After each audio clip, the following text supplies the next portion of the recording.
Welcome friends. कल के lecture में हमने प्राइस इलास्टिसिटी को कैलकुलेट करने का सबसे पहला मेथड देखा था, परसेंटेज मेथड।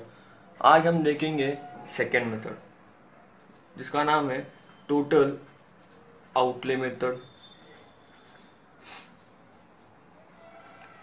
उसी को हम कहते हैं टोटल एक्सपेंडिचर मेथड।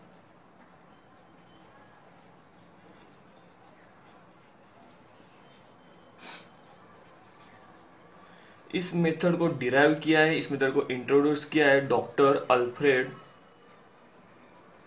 मार्शल ने। इस मेथड में हम देखेंगे कि प्राइस एंड टोटल एक्सपेंडिचर, इन दोनों का रिलेशनशिप, कि price and total expenditure in दोनों में किस तरीके का रिलेशनशिप होता है। अगर प्राइस चेंज हो जाती है तो उसकी वजह से टोटल एक्सपेंडिचर पे क्या असर पड़ता है, या फिर टोटल एक्सपेंडिचर कितना चेंज होता है।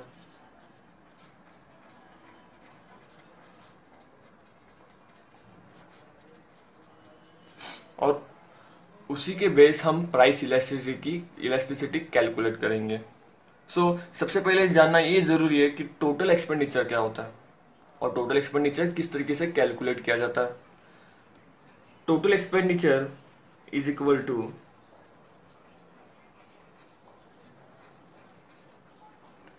प्राइस, आप जो भी कमोडिटी खरीद रहे हो उसकी प्राइस इनटू क्वांटिटी डिमांडेड। उस कमोडिटी के लिए आपने कितनी क्वांटिटी डिमांड की है, उसको अगर आप मल्टीप्लाई कर देंगे तो आपको मिल जाएगा टोटल एक्सपेंडिचर। समझ रहे हैं? अगर आपकी प्राइस 10 रुपए और आपने 100 यूनिट्स परचेस कर दिए तो टोटल आपका एक्सपेंडिचर कितना हुआ, टोटल आपका खर्चा कितना हुआ, 1000 रुपये। इस तरीके से हम टोटल एक्सपेंडिचर को फाइंड करते हैं। चलिए अब इसके बेस पे हम देखेंगे कि टोटल एक्सपेंडिचर और प्राइस इन दोनों का कंपेयर करके हम प्राइस इलास्टिसिटी कैसे फाइंड करते हैं। उसके लिए मैंने तीन कंडीशंस रखे, मतलब तीन कंडीशंस हम लेंगे कि उस अलग अलग कंडीशंस में प्राइस इलास्टिसिटी क्या आती है। सबसे पहली कंडीशन है हमारी, मान लीजिए आपकी प्राइस और क्वांटिटी डिमांडेड और टोटल एक्सपेंडिचर, ये तीन कॉलम्स है, जिसमें आपकी प्राइस दी है उन्होंने सबसे पहले 10 रुपये। तब आप कितने क्वांटिटी डिमांड कर रहे थे, 100 यूनिट्स। जब आपकी प्राइस डिक्रीज हुई ₹5 पे, तब आपने 200 यूनिट्स परचेस किया। जब आप 10 रुपये से परचेस कर रहे थे तब आपने 100 यूनिट्स परचेस किया, यानी कि आपका एक्सपेंडिचर कितना हुआ, ₹1000। और जब आपकी प्राइस 5 रुपये हुई तब आपने कितने यूनिट्स परचेस किए, 200 यूनिट्स परचेस किए, तब आपका एक्सपेंडिचर कितना हुआ, ₹1000। अगर आप इसको ऑब्जर्व करेंगे तो जब आपकी प्राइस 10 रुपये थे तब भी आपने 1000 रुपये खर्चा किया, और जब भी आपकी प्राइस 5 रुपये हुई तब आपने क्या किया, 1000 रुपये खर्चा किया। मतलब आपके एक्सपेंडिचर में कोई डिफरेंस आया क्या, नहीं आया। पहले जितना जितना आप एक्सपेंडिचर कर रहे थे उतना ही एक्सपेंडिचर अभी आप कर रहे हैं। आपके इनडायरेक्टली आपके डिमांड में कुछ फर्क नहीं आया, कुछ डिफरेंस नहीं आया। इधर आपकी प्राइस चेंज भी हुई यहाँ पे, तब भी अपने अपने अपना एक्सपेंडिचर चेंज किया क्या, नहीं किया। अब हम इसे कह सकते हैं it is an unitary elastic. Unitary elastic यानी कि वन। अब इसको यूनिटरी इलास्टिक क्यों कहा हमने, यहाँ पे प्राइस आपकी इंक्रीज हो या फिर डिक्रीज हो, उसका असर टोटल एक्सपेंडिचर पे कुछ नहीं पड़ता। Total expenditure remains unchange. तब हम इसे कहते हैं यूनिटरी इलास्टिक। यहाँ पे आपकी प्राइस कम हो रही थी, यहाँ पे आपकी डिमांड बढ़ रही थी। ये तो ऑब्वियस है, लॉ ऑफ डिमांड की वजह से। बट यहाँ पे आपका टोटल एक्सपेंडिचर कुछ भी डिफरेंस नहीं आ रहा था। हम इसे कहते हैं यूनिटरी इलास्टिक। ठीक है। सेकेंड कंडीशन है हमारी, मान लीजिए आपकी प्राइस 10 रुपये थी, तब आप 100 यूनिट्स डिमांड कर रहे थे। आपका टोटल एक्सपेंडिचर हुआ 1000 रुपीज। जब आपकी प्राइस 8 रुपये हुई, मतलब 8 रुपीज हुई, तब आपने क्या किया, 150 यूनिट्स परचेस किया।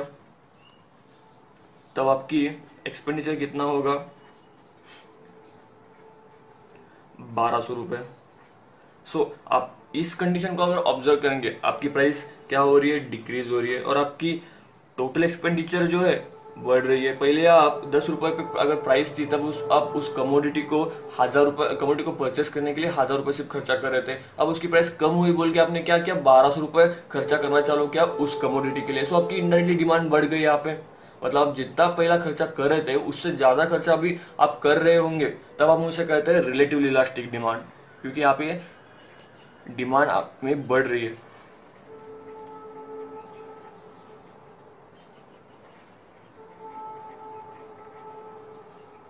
यहाँ पे E इज ग्रेटर देन 1 होता है। समझ में आया आपको कि जब कभी भी प्राइस अगर बढ़ती है या फिर घटती है तो उसका असर टोटल एक्सपेंडिचर पे अपोजिट होता है।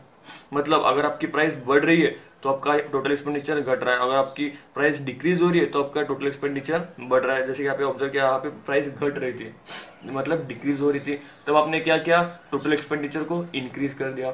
समझ में आ रहा है। जब कभी अपोजिट रिलेशन रहता है प्राइस एंड टोटल एक्सपेंडिचर में, तब हम उसे कहते हैं relatively elastic demand, that is greater than 1।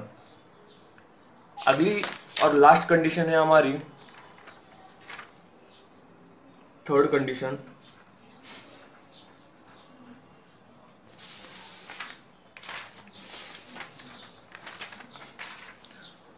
मान लीजिए आपकी प्राइस ₹10 थी, आपने क्वांटिटी डिमांड उस टाइम पे 100 यूनिट से किया था, तब आपका टोटल एक्सपेंडिचर कितना हुआ, ₹1000। और आपकी प्राइस अब क्या हुई, डिक्रीज हुई। कहाँ से, 10 से लेके ₹6 तक, यानी कि ₹6 पे। तब आपने 150 यूनिट्स परचेज किया, तब आपका टोटल एक्सपेंडिचर कितना आता है, ₹900। सो इसको अगर आप ऑब्जर्व करेंगे, यहाँ पे भी आपकी प्राइस डिक्रीज हो रही है, बट आपका टोटल एक्सपेंडिचर यहाँ पे बढ़ नहीं रहा। यानी कि पहले जैसे कि रिलेटिवली इलास्टिक में क्या हो रहा था, आपकी प्राइस कम होने की वजह से टोटल एक्सपेंडिचर 1000 रुपए से 1200 तक गया था, बट यहाँ पे 1000 रुपए से 900 तक आया। मतलब आपका डिमांड इनडायरेक्टली कम हुआ उस चीज के लिए। सो इसे हम कहते हैं रिलेटिवली इन इलास्टिक डिमांड।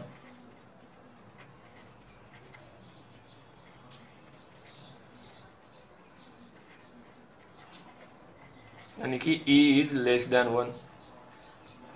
सो अगर आपकी प्राइस डिक्रीज हो रही है तो आपका टोटल एक्सपेंडिचर भी डिक्रीज होता है,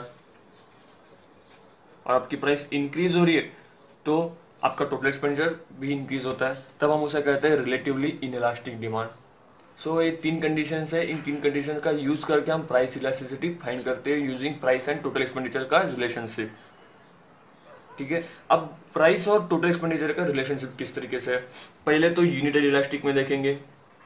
यूनिटरी इलास्टिक डिमांड होगा आपका, तब उसमें प्राइस आपकी इंक्रीज हो या डिक्रीज हो, there is no change in total expenditure. ठीक है, अगर आपका डिमांड जो है रिलेटिवली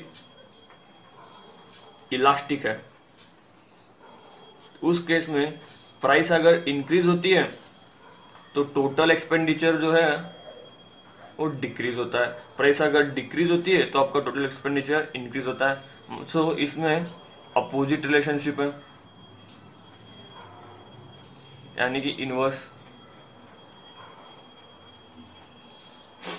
अगर रिलेटिवली